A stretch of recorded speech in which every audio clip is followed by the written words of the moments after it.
Good morning. So, ayan. Today is December 25.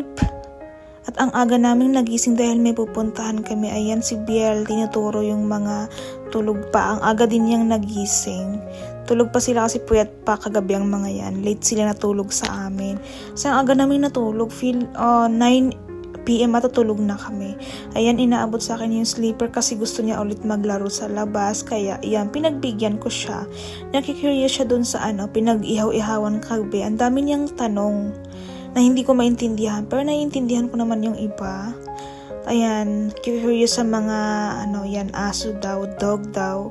Ayan, may cat naman daw. Ayan, tuwang-tuwa siya dun sa cat. Ayan, hinahabol niya pero ayaw makipaglaro nung cat. At gusto niyang kunin ko yung cat. Kasi hindi pwede. Kasi baka makalmot siya. Ayan, hinihila yung kamay ko. Get ko daw. Sabi ko, no.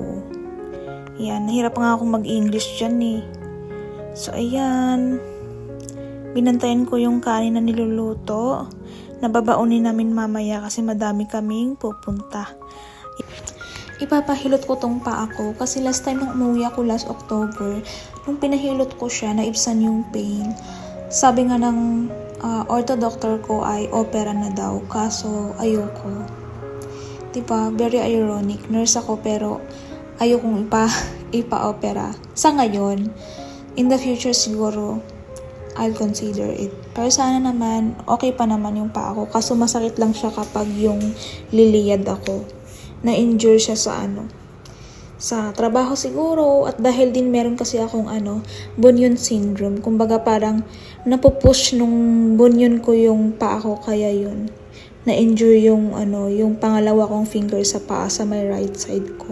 So yun lang po, bye po. Thank you for watching.